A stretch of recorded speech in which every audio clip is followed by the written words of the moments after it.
Hi, I'm Patrick. Welcome to Meditations on Being. I had something that I wanted to say today, and I think the easiest way to say it is to read what I wrote.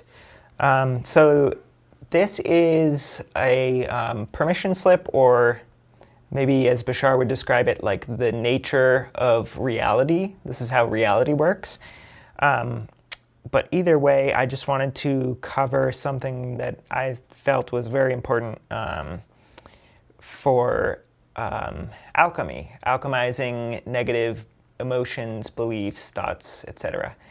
And this is like a shortcut to it because a lot of us take really long paths to alchemy, and there's actually a very short, surefire way to do it. So, beliefs underpin feelings, emotions, and thoughts.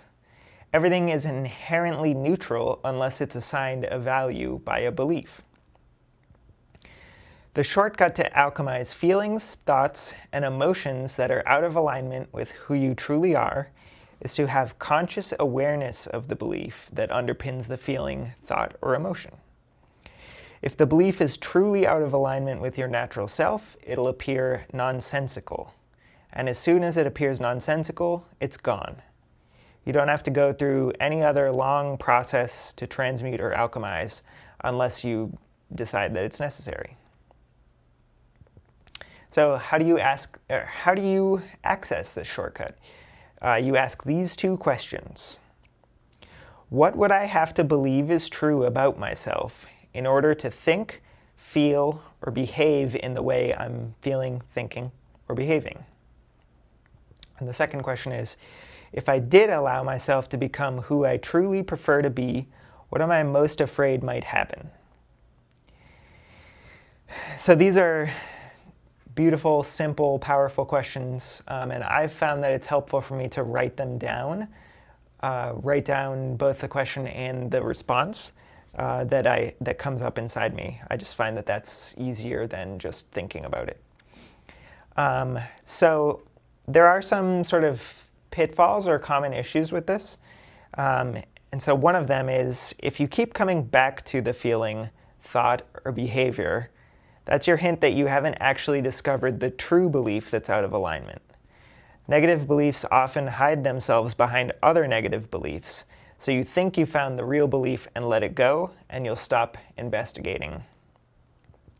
Negative beliefs have an intelligence of their own, and they use tricks like this because they're so easy to uproot. All you have to do is notice them and see that they're out of alignment and nonsensical, and they're gone. So really, if these negative beliefs had any power, they wouldn't have to rely on trickery at all. They would just be powerful. But they're really not powerful. So I'll give you an example from my life of a belief that's out of alignment for me. That as of recording this, I've only uprooted secondary negative beliefs. I haven't uprooted the whole belief. And the evidence for this is that I keep coming back to these behaviors. So until recently, I was very dependent on caffeine and sugar to keep me in a positive emotional state. If I didn't have caffeine and dessert, I felt anxious, and I would do anything I could to get them. I realized eventually that I was giving my power away to these things, and I decided to quit both caffeine and sugar. But I've since noticed that I still crave something. So instead of craving caffeine and sugar, I'm craving coconut water and seltzer. The behavior has changed, but it feels like the same underlying response to the situation. I'm basically just giving my power away and saying, I'm not complete unless I have these things in this particular order, in this particular way, and I become preoccupied with fulfilling that. So then, what would I have to believe is true about myself in order to behave this way? I wrote this down, so. I'd have to believe that it benefits me to consume things in a compulsive manner. That's one statement that feels factual. That's clear, but it's not necessarily helping me because I'm still aware of that fact and I'm still acting this way. So if I didn't allow myself to binge on anything, I'm going to ask the second question now. If I didn't allow myself to binge on anything, what am I most afraid would happen? I'm afraid that I might have to face some negative feelings. That feels true. I'm definitely strong enough for that. I've gotten a PhD. There's lots of facing negative feelings and working through things associated with that. Another thought is I'm afraid there'd be no joy in my life because I believe I derive joy from food and drinks. And this one is nonsense, and it's obviously so. There's tons of joy in my life from the things that give me joy, such as making this video, painting, playing music, meditating, researching things that are interesting to me. So as I realize this, I'm hopeful that this is uprooting the true negative belief and that this behavior will stop. And as I was writing this, as I realized this, I actually found another place in which I'm not free, in the same way that my consumption of things makes me not free. I consume a lot of YouTube videos and scroll Instagram in a similar binging and nonsensical way.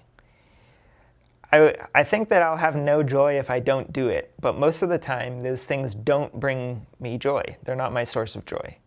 Sometimes they are, but most often they're not. I'd rather work on something I actually enjoy working on, and so that's what I'm going to turn my attention to today. And we'll see what happens. We'll see what comes up, and if these are not the true underlying beliefs, if they're just tricks, then I will keep investigating. I hope you found this helpful. I hope you give it a try. And yeah, I just want you to know, if you're struggling with things too, that we are all struggling with things, and I'm walking the same path as you. And if you need anything, I'm here to support you. So let me know. Thanks. I'll see you next time.